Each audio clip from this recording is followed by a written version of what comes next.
నీ భార్య నిశ్శబ్దంగా ఉంటే అసలు ఏం జరుగుతుందో తెలుసా? ఈరోజు నేను చెప్పబోయే విషయం కొంతమంది భర్తలకు నచ్చకపోవచ్చు, కానీ చివరి వరకు వినండి. ఈ వీడియో ఎవరిని తప్పు పట్టడానికి కాదు. ఒక చిన్న నిశ్శబ్దం ఎలా ఒక మంచి రిలేషన్షిప్ని నెమ్మదిగా దూరం చేస్తుందో చెప్తాను.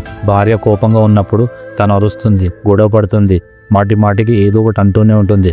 కానీ ఒకరోజు ఏం మాట్లాడకుండా సైలెంట్ అయిపోయిందంటే అక్కడి నుంచే అసలైన కథ మొదలవుతుంది. ఒక విషయం అడుగుతాను, నువ్వు డైలీ ఆఫీస్ నుండి ఇంటికి వచ్చాక నీ భార్యతో కూర్చొని అట్లీస్ట్ ఒక 5 నిమిషాలను మాట్లాడుతున్నావా? మొదటి రోజు ఆమె ఏమనదు, రెండో రోజు కూడా సరే అని సర్ది పెట్టుకుంటుంది. కానీ ప్రతిరోజు అదే జరిగితే, నువ్వు తనకి ఇవ్వాల్సిన టైం ఇవ్వకపోతే ఒక రోజు ఆమె అడగడమే మానేస్తుంది. చాలామంది భర్తలు ఒక పొరపాటు చేస్తారు, ఇంట్లో గొడవలు తగ్గిపోతాయని, అన్నీ బాగున్నాయని అనుకుంటారు. ఇప్పుడు ఇల్లు చాలా సంతోషంగా ఉంది అని అనుకుంటారు. కానీ నిజానికి జరిగేది అది కాదు. గొడవలు తగ్గలేదు, మాటలు మాత్రమే తగ్గాయి. ఎందుకంటే నేను చెప్పినా వినడు అనే ఫీలింగ్ తనకు వచ్చేసింది.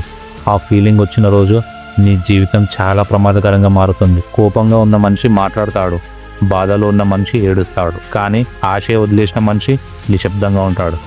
ఒక్కసారి ఆలోచించు. ముందు నువ్వు ఎక్కడున్నా సరే తిన్నావా అని ఫోన్ చేసి అడిగేది, ఇప్పుడు అడగట్లేదంటే. ముందు చిన్న విషయాలు కూడా నీతో షేర్ చేసేది, ఇప్పుడు చేసుకోవట్లేదంటే. ఇప్పుడు ఈ ఫీలింగ్స్ అన్నీ తన లోపలనే దాచుకుంటుంది, తన లోపల తానే యుద్ధం చేస్తుంది. ఇది మార్పు కాదు, ఇది నెమ్మదిగా ఏర్పడిన దూరం. భార్య ఏం లేదు అని చెప్పిన ప్రతిసారి నిజంగానే ఏం లేదని అనుకోకు. ఆ 2 మాటల వెనకాల చాలా బాధ ఉండొచ్చు, చాలా నిరాశ ఉండొచ్చు.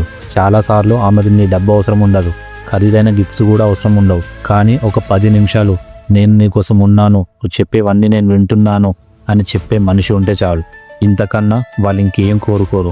నువ్వు నిజంగా నీ భార్యను ప్రేమించేవాడివైతే ఈరోజు ఇంటికి వెళ్ళాక ఒక 5 నిమిషాలు నీ భార్యతో కూర్చొని నిజంగా ఎలా ఉన్నావు, టైంకి తింటున్నావా అని అడుగు. వెంటనే ఆన్సర్ చెప్పకపోయినా పర్లేదు, ఎందుకంటే రిలేషన్షిప్ని కాపాడేది పెద్ద పెద్ద ప్రామిసెస్ కాదు, ఒకరినొకరు మనస్ఫూర్తిగా వినడం. ఈ వీడియో నీకు నచ్చితే నీ భార్యకు లేదా నీ భర్తకు పంపండి. మళ్ళీ ఇంకో మనసుకు దగ్గరైన విషయంతో కలుద్దాం. Be happy, be positive. Bunny fly signing of.